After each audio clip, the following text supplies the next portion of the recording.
British Alaska was the hope and dream of way-worn men, the ruthless siren of the far north, beckoning thousands to her icy bosom, beckoning thousands to her unknown regions.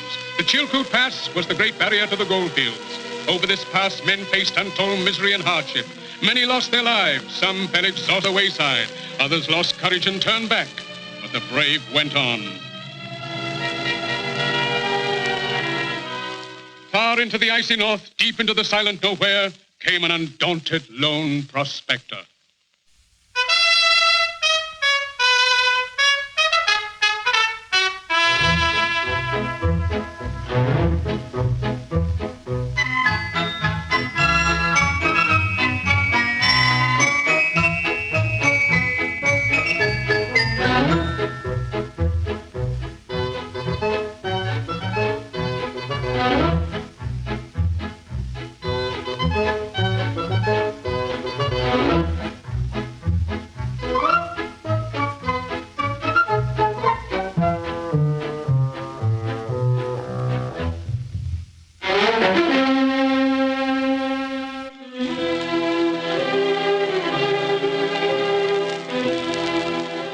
Somewhere in that nowhere was another lone prospector.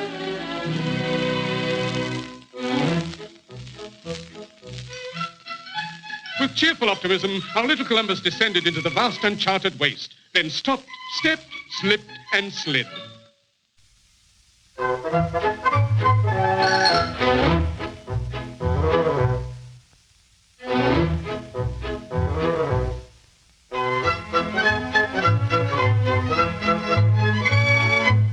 Now, let me see, thought the little fellow. Before I know where I am, I must get there.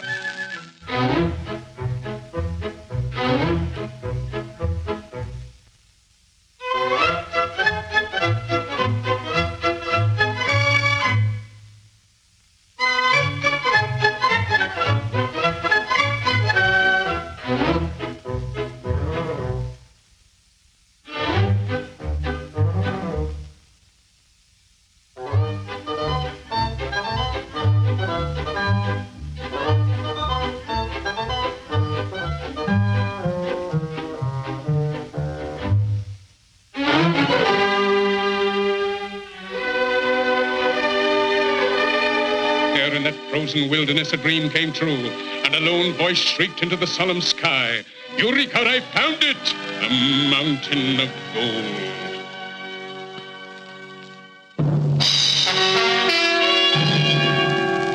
But the elements laughed, roared, and thundered. And in that raging nowhere was a lone cabin, and another lone man, Black Larson, an unmitigated predatory scoundrel.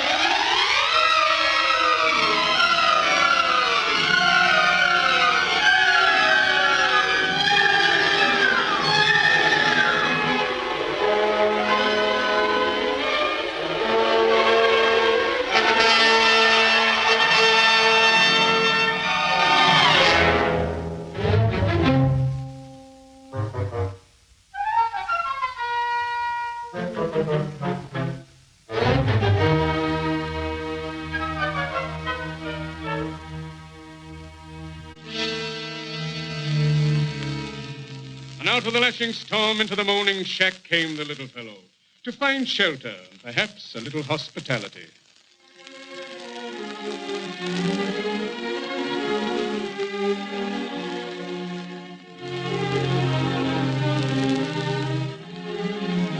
And there he sat resting his weary bones as the icy wind howled through the knothole.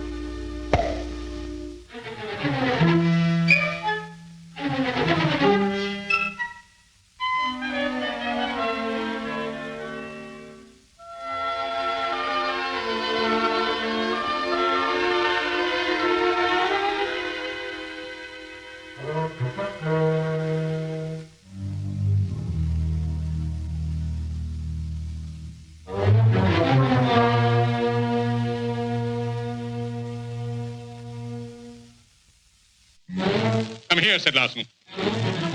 What are you doing?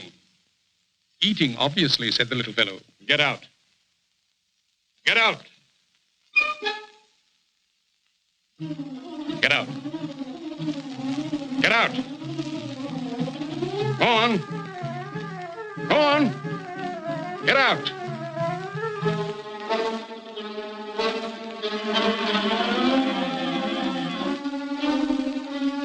Get out. And the wind also was giving Big Jim his troubles.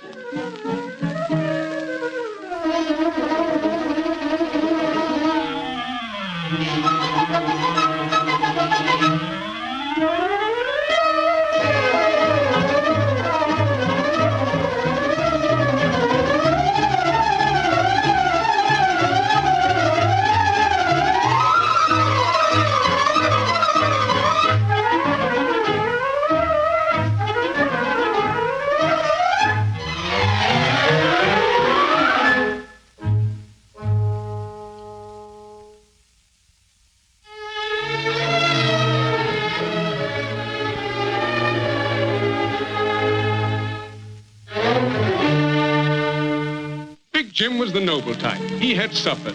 Oh, how he loved to suffer. He suffered about everything.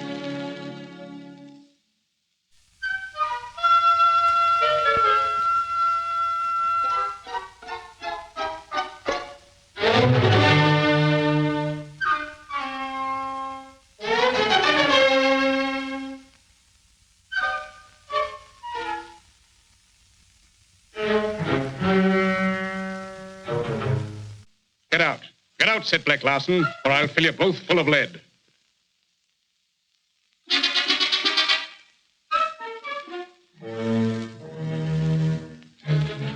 Now then, the pair of you, get out. Out! That kind of noise Jim don't tolerate.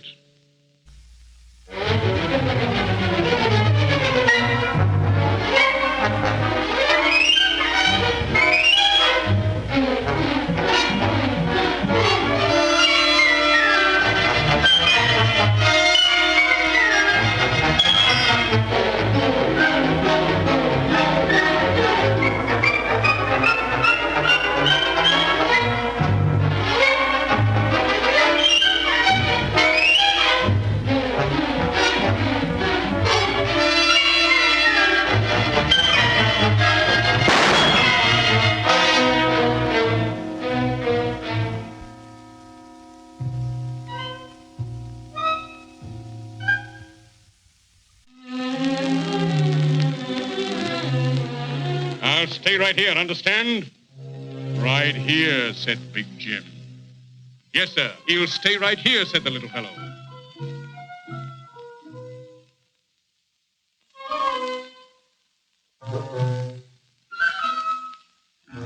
Understand?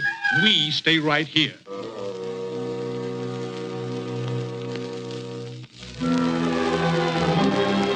And stay they did for days and nights, and the cabin moaned and groaned. And two men walked and never talked, and hunger gnawed their bones.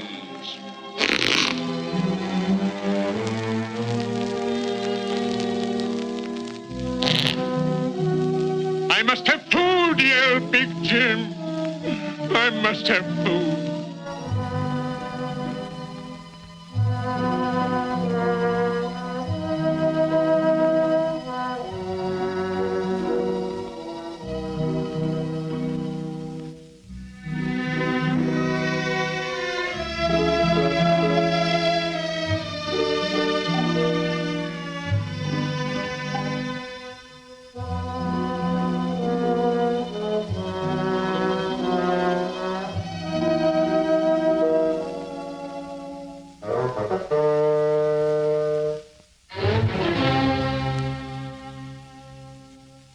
What are you eating? Said Black Larson. Nothing, said the little fellow. Open your mouth.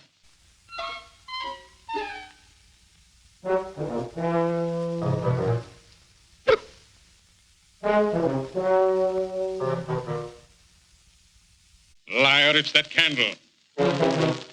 That, said the little fellow. How revolting. If I thought you were holding out on me, I'd slit your gizzard.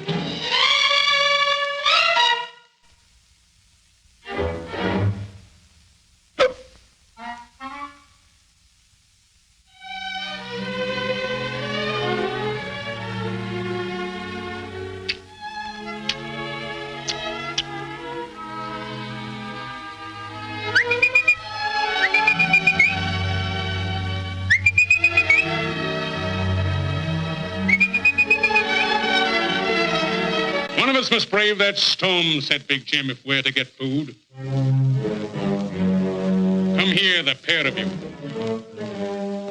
We'll cut the cards and the low man goes.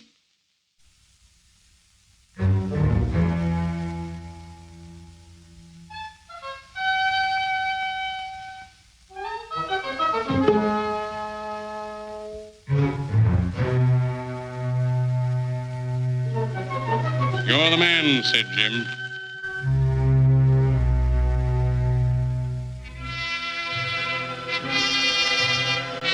Goodbye, good luck, said the little fellow. Don't forget to bring home the bacon.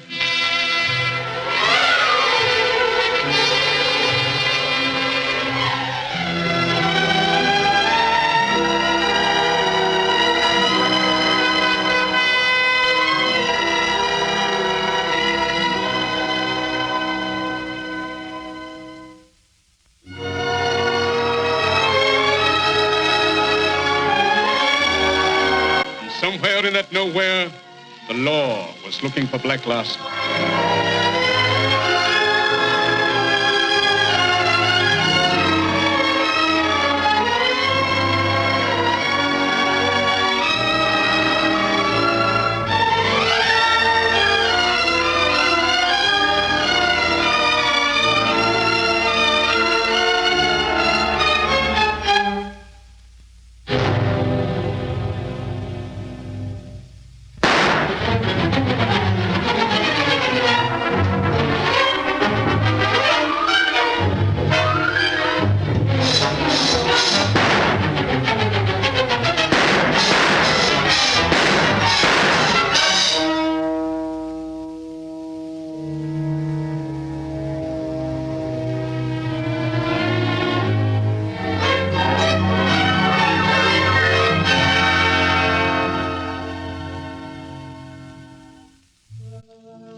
Desperate with hunger, and here it was Thanksgiving Day.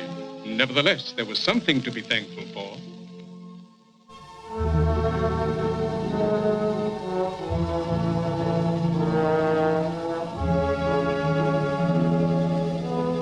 Not quite done yet, said the little fellow. Give it 2 more minutes. Come on, said Big Jim.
after scouring the country for food, the little fellow had to admit he had seen nothing, not even a field mouse.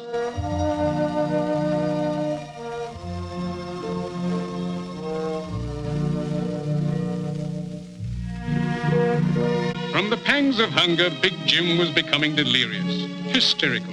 In fact, he was a pain in the neck. Food, food, he thundered. I can put another shoe in the pot, said the little fellow. No, no, anything but that. Poor Jim, he couldn't take it.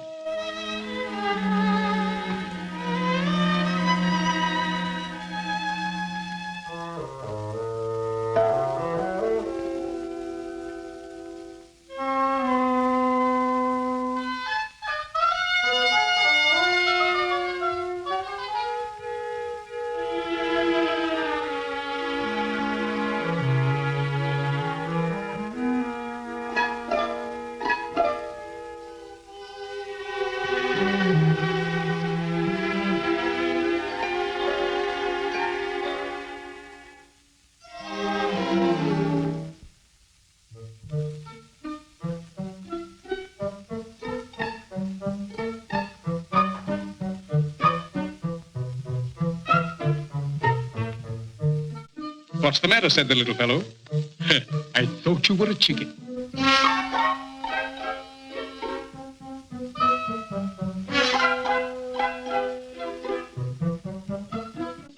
Ah, well, build up the fire, said Big Jim.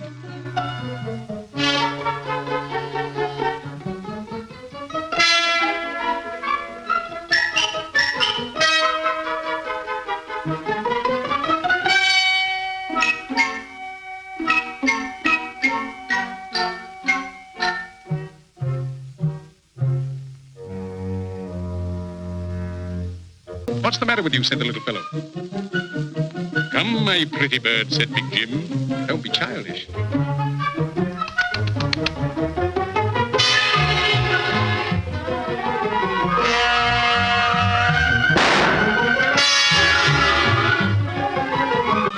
Hey, quit it. Don't be foolish. It's me. You, said Jim.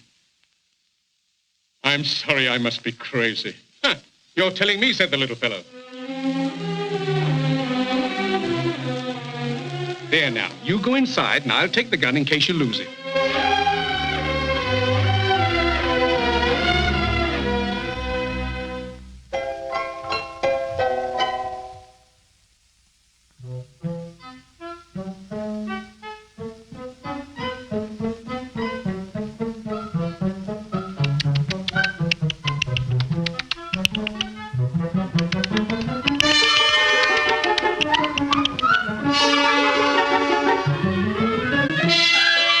Chicken or no chicken, the little fellow looks appetizing to Big Jim.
Meanwhile, Black Larson stumbled onto Big Jim's mountain of gold.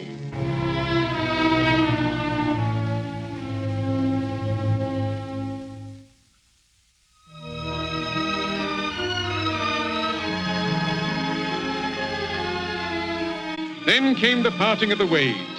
Big Jim to his mine, our hero to his fate. Goodbye, said the little fellow. It's been a great pleasure knowing you.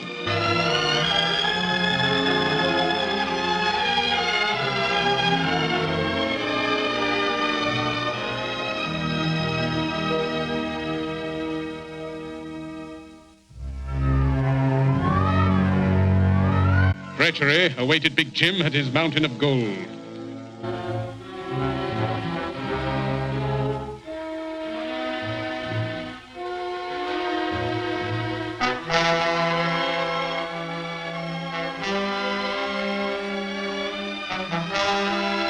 Big Jim looked deep into the eyes of Black Larson and saw there the soul of a skunk.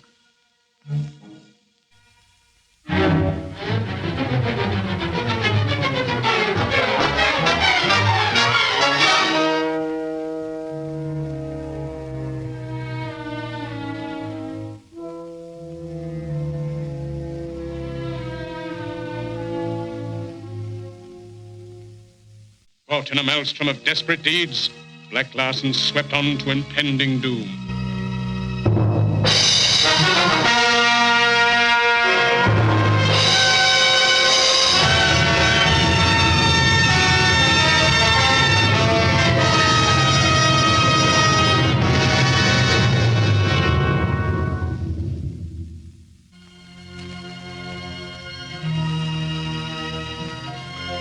And out of a dream in that frozen waste, a city grew, and humanity warmed it with living, loving, and desiring.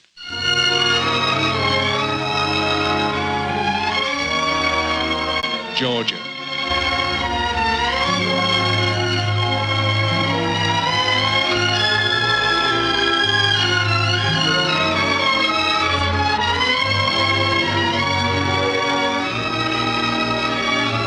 Jack was a ladies' man. Georgia was quick and impulsive, proud and independent.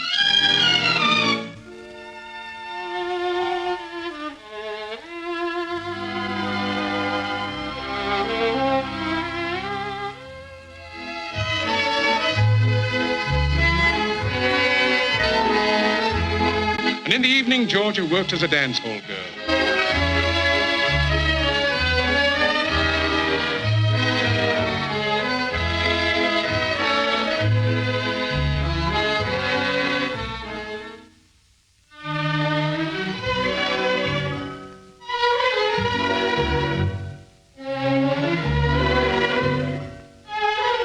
Jack had lots of appeal for Georgia. Perhaps that's why she resented him.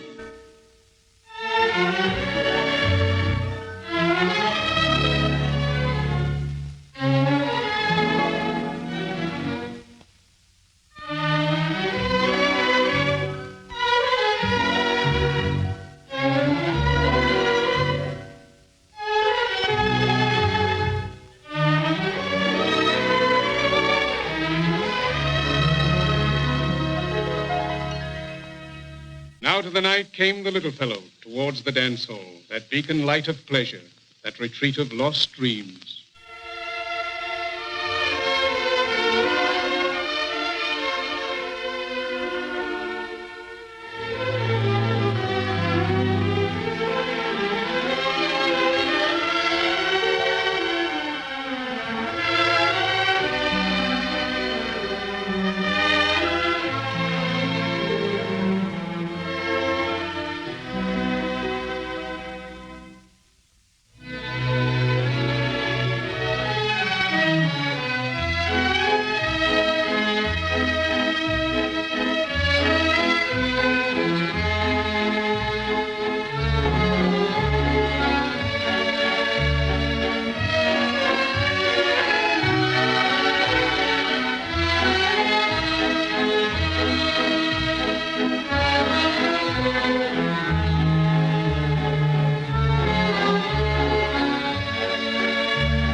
Why aren't you nice to Jack? I believe he really likes you, said the girl. He likes everybody, said Georgia quite audibly. Oh, I'm bored with this place, she continued. I'd give it all up if I could only find someone honest and worthwhile. Don't worry, I'll find him someday. Then she turned and looked and looked and looked.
Kind of fresh, ain't you, thought Jack. Get down off that high horse. Me and you are gonna dance. Hey there, pan out a tune.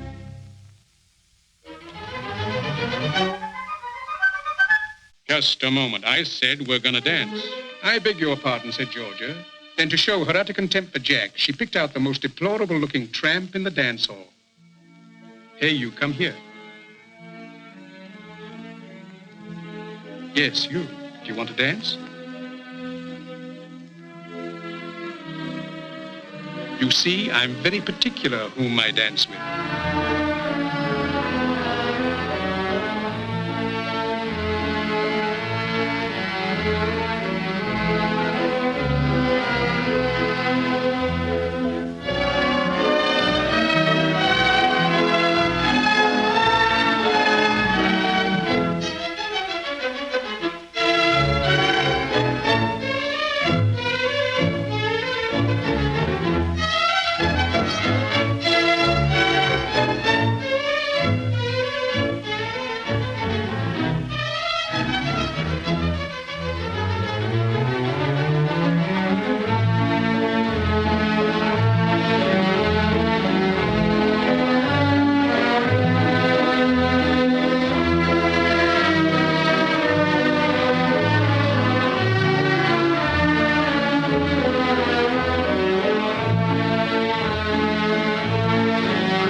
And there he stood, the dauntless cavalier, guarding her sanctuary.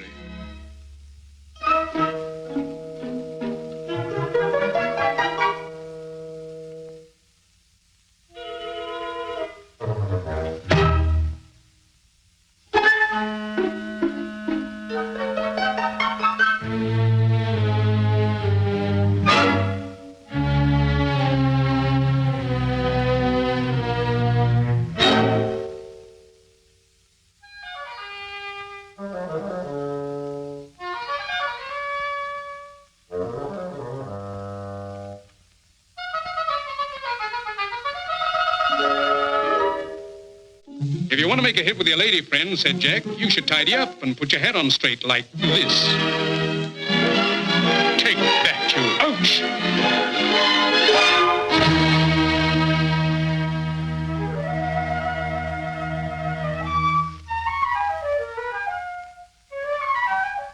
Ah, very good. Didn't know my own strength, said the little fellow.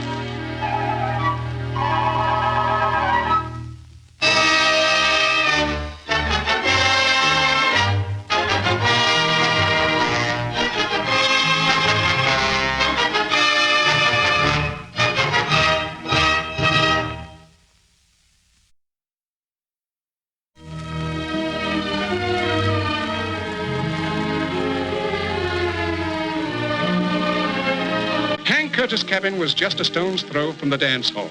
Hank was a mining engineer who lived alone and who occasionally went on long expeditions into the far north. Hank was kind and human, and our hero cold and hungry, and the beans smelled good and the coffee was steaming hot. So the little fellow devised a way of getting breakfast.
Big Jim recovered from the blow he received from Black Larson, but lost his memory.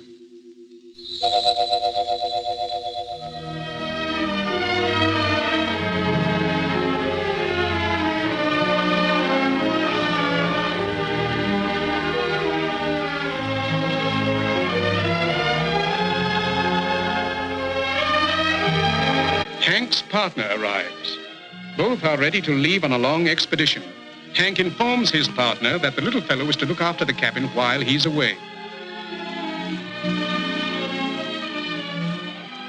Goodbye, said Hank, and don't forget to feed the mule.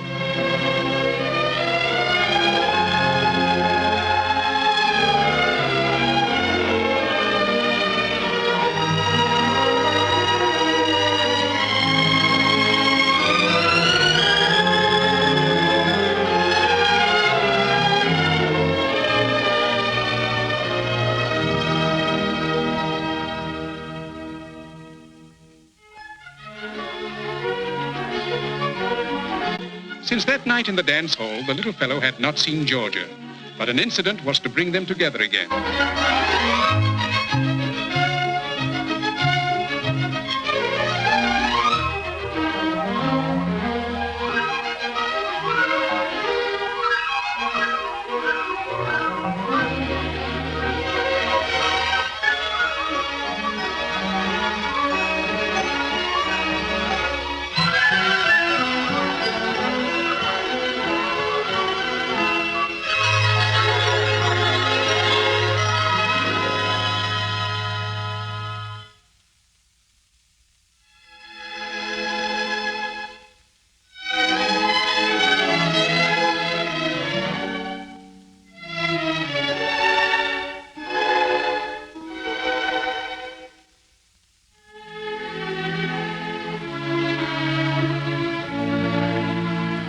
There she stood, her loveliness lighting the room, filling his soul with the music of romance for which he was so ill-fitted.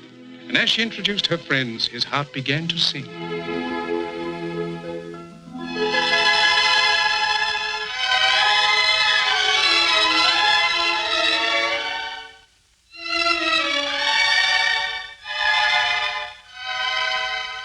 As they warmed themselves by the stove, he excused himself to get firewood.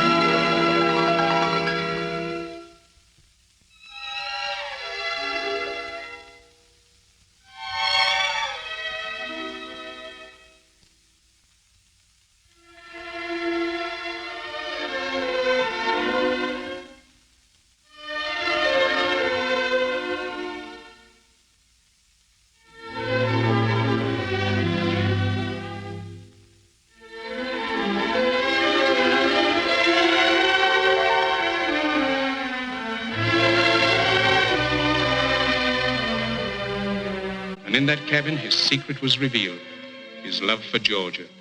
And the girls giggled and laughed, perhaps in order to hide their pity. For in the world of the dance hall, it wasn't wise for the girls to reveal their hearts. And so they thought they would have a little fun with him.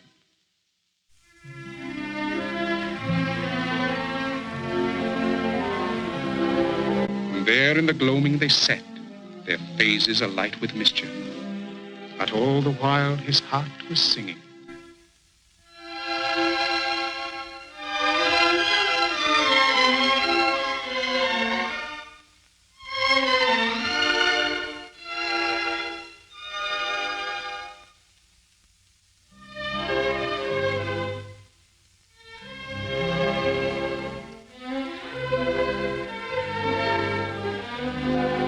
And so she fooled and flirted and stroked his hair.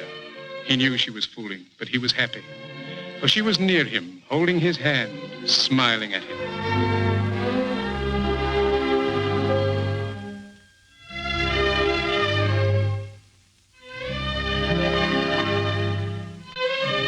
A nice place you have here, said Georgia. I hope you will invite us again.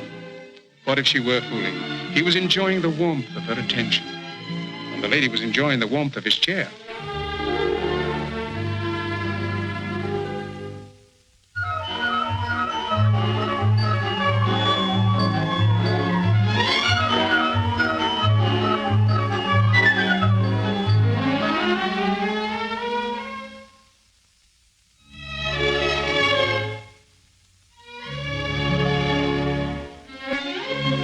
And now she was leaving. The light of her loveliness would be gone, and he would be left with an emptiness, to return to his bleak, lonely existence. Pardon me, said the little fellow, but he was lost for words. But would you really like to come again? Oh, of course, said Georgia. What do you say, girls? We'll come for dinner New Year's Eve, said the ladies. Very well, said Georgia. We'll come to dinner New Year's Eve.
And of course, at that moment, Georgia would forget her gloves.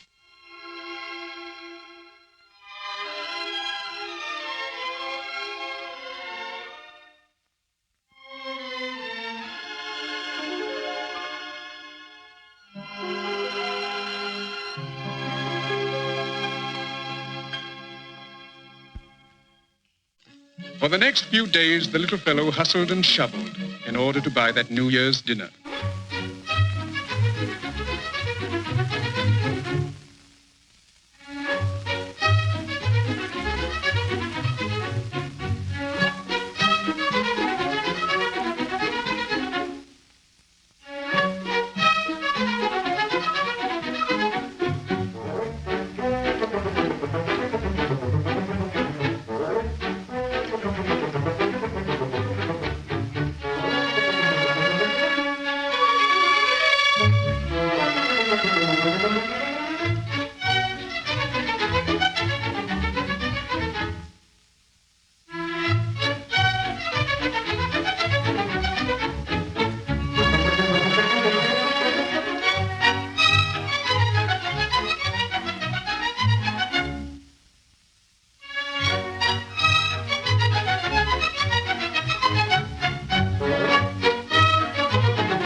Of a new year, new hopes and new dreams.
And there was Georgia caressing him with her smiles and tender glances.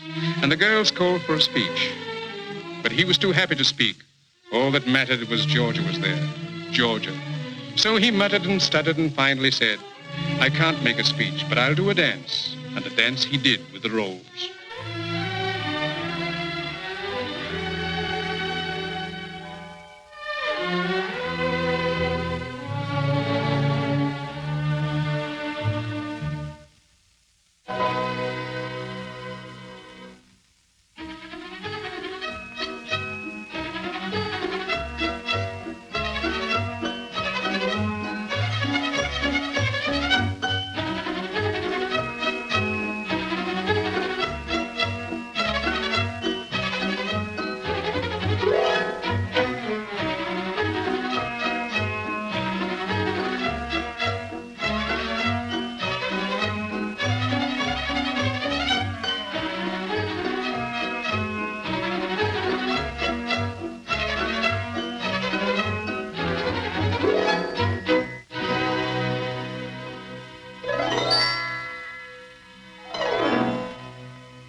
In the midst of all their revelry, the vague memory of a promise crept into Georgia's mind. Let's go up and visit the little fellow, she said.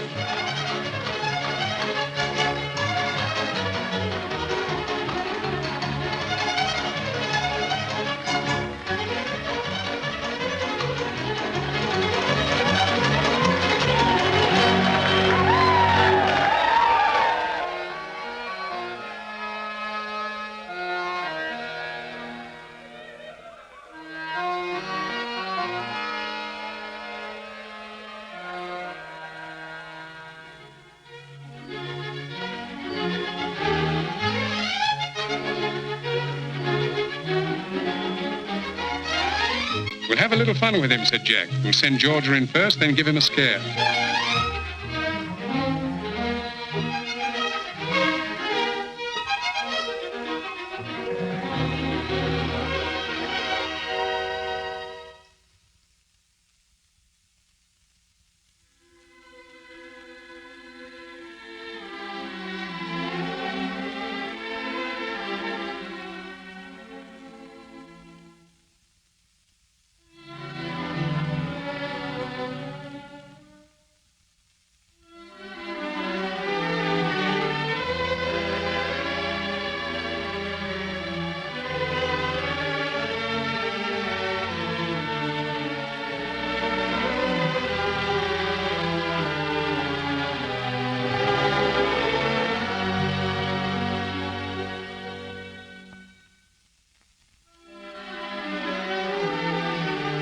Oh, forget it, said Jack. How about giving me a little attention?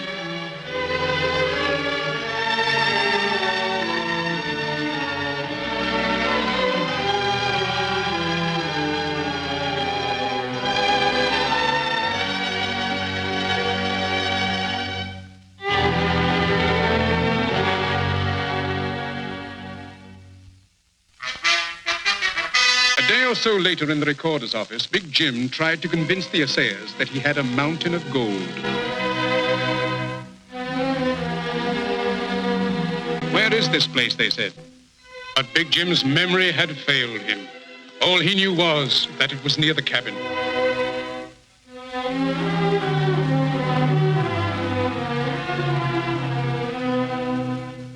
The cabin, that's it. If I could find my way to the cabin, I could find the mine, but I can't remember.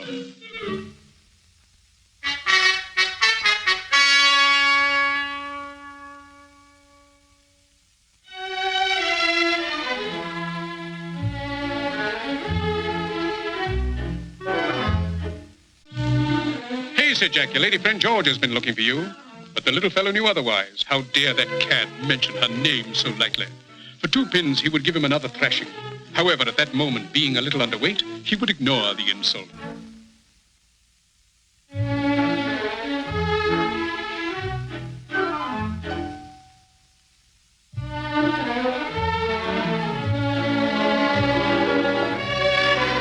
But it was true. Georgia had been looking for him. Georgia had written him a letter.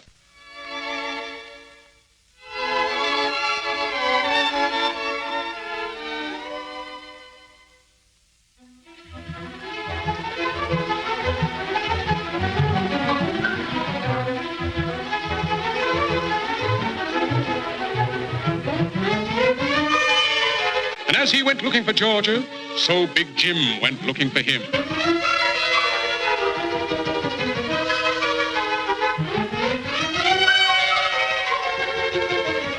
You, said Big Jim. You, the very man I've been looking for. The cabin, where is it? Answer me, I say, answer me. Can't you speak, man? Tell me, where's the cabin, where is it? At last I shall find my mountain of gold. To your feet, man, quick. You're coming with me. Take me to the cabin and I'll make you a millionaire in less than a month. Georgia, just a moment, said the little fellow.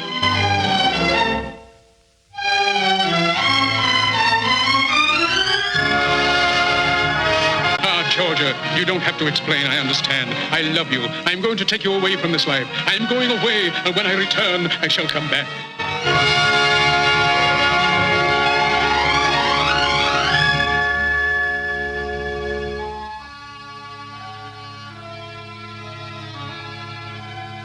Exhausted and foot-weary, they arrived at the cabin. Ah, said Big Jim, it won't be long now. Bring in the eats, and tomorrow we'll start for the mine. Here, take a swig of this. It'll put hair on your top coat.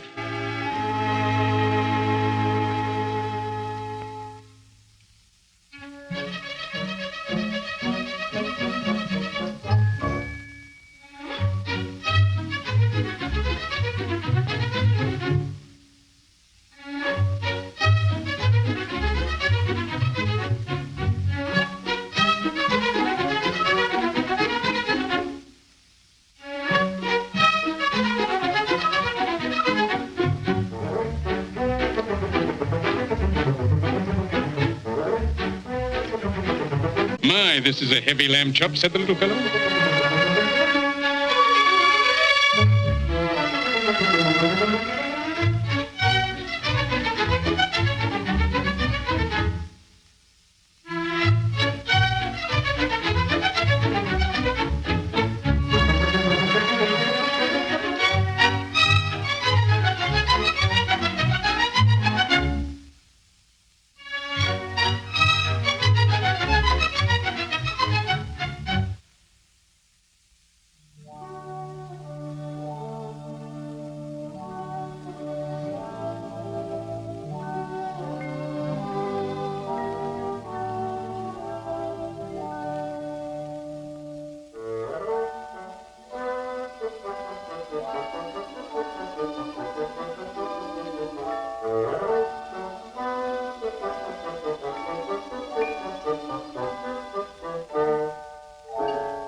It's always fate played its little joke, and again the elements laughed, roared, and thundered.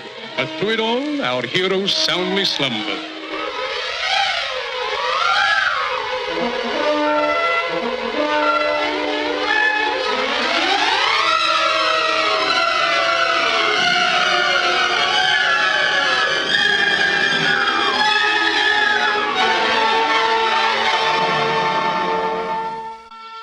Then came the dawn.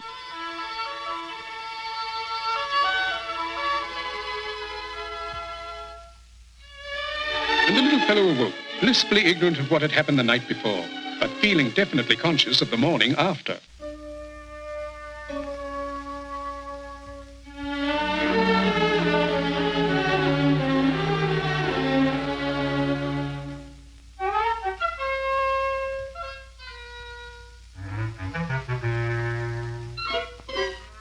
Oh, well, thought the little fellow, may as well tidy up and get breakfast.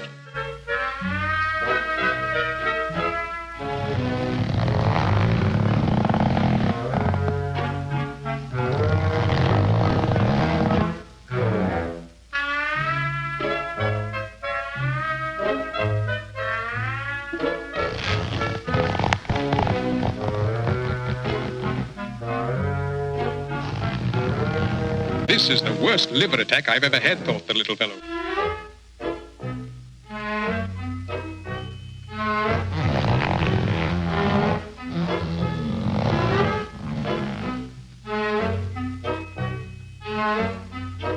Feel that rocking?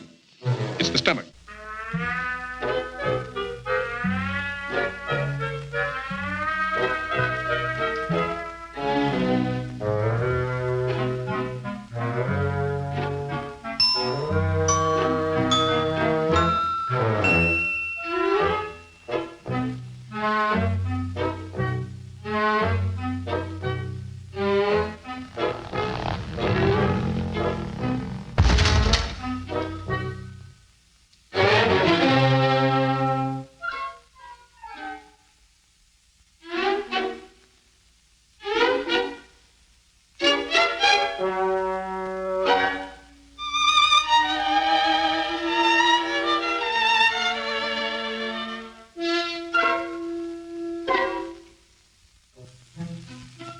It's not the stomach.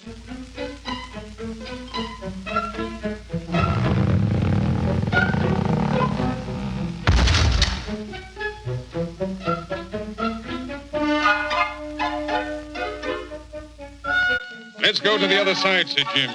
We'll see how far it'll go over.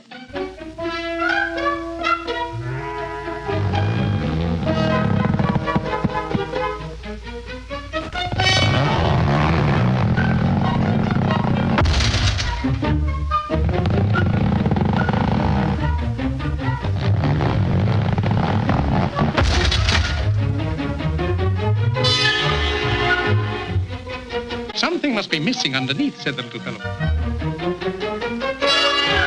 I'll go outside and see what it is.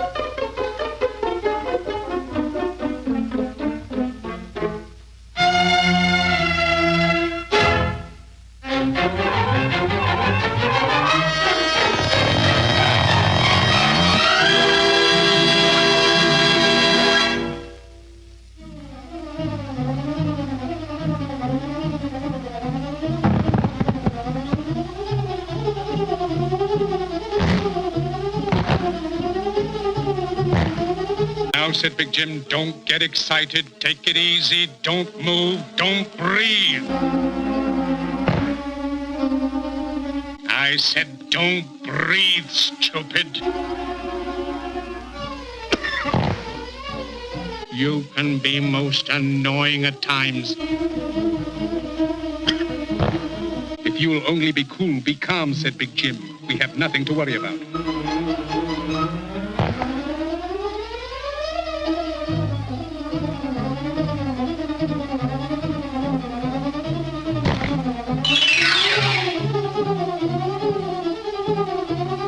Now show a little character. Where's your willpower?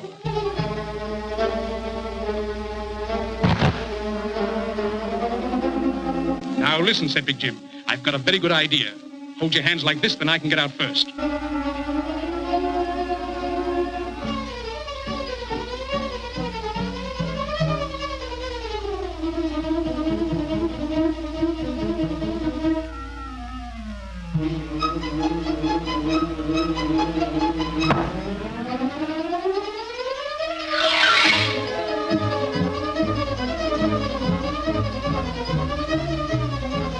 You see what I mean, said Big Jim? Your mind is chaotic.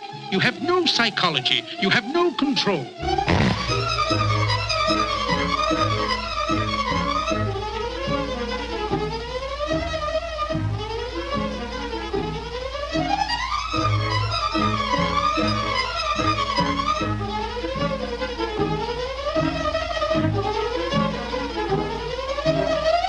And Big Jim discovered his claim.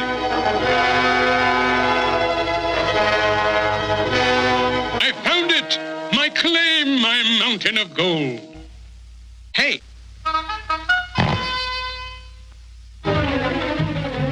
Hey!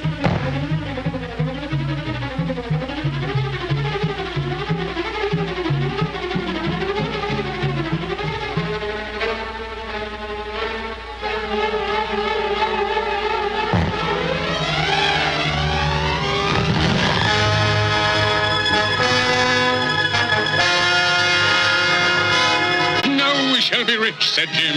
We shall be millionaires. And so they were.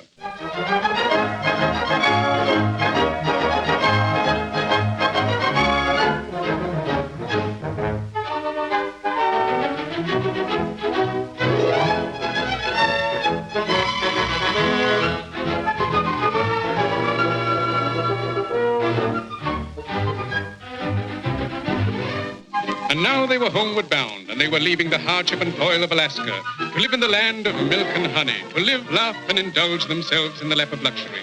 And they were famous, and they were sought after by the press.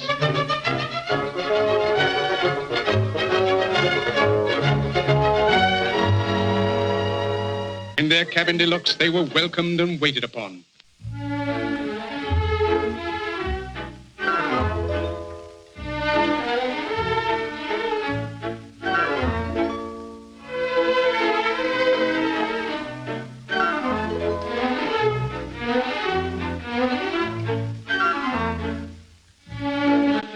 reporter wanted to write the little fellow's life story from rags to riches, and he graciously consented.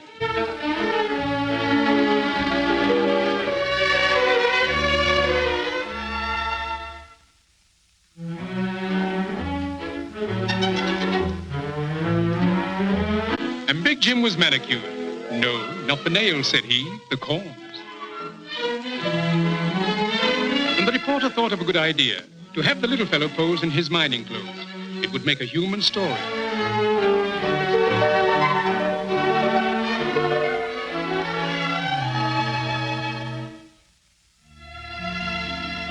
Georgia.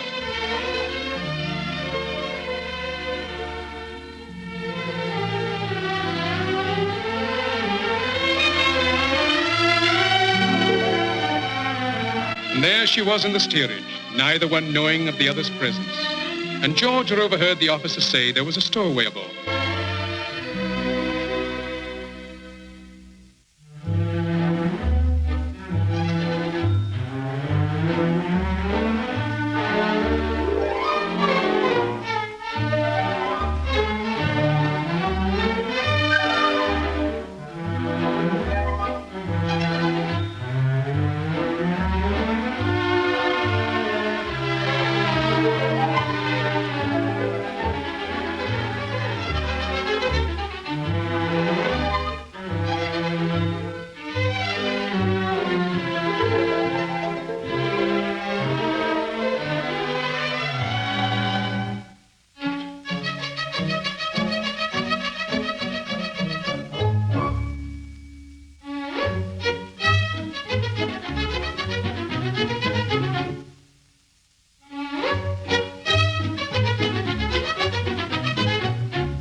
Said Georgia. I thought I'd never see you again. And then she mistook him for the stowaway.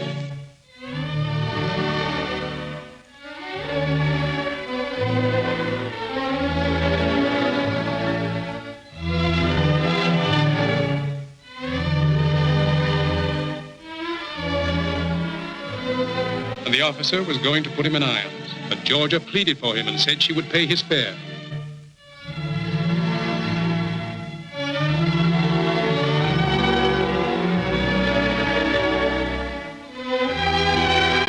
Said the captain, that's no stowaway. That's Big Jim's partner, the multimillionaire. And of course, there were apologies. And the little fellow gathered himself together, and James, the valet, was told to prepare for an extra guest.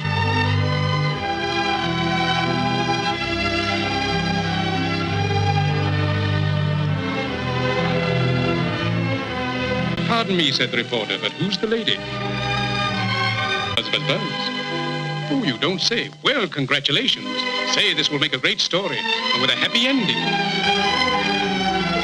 And so it was, a happy ending.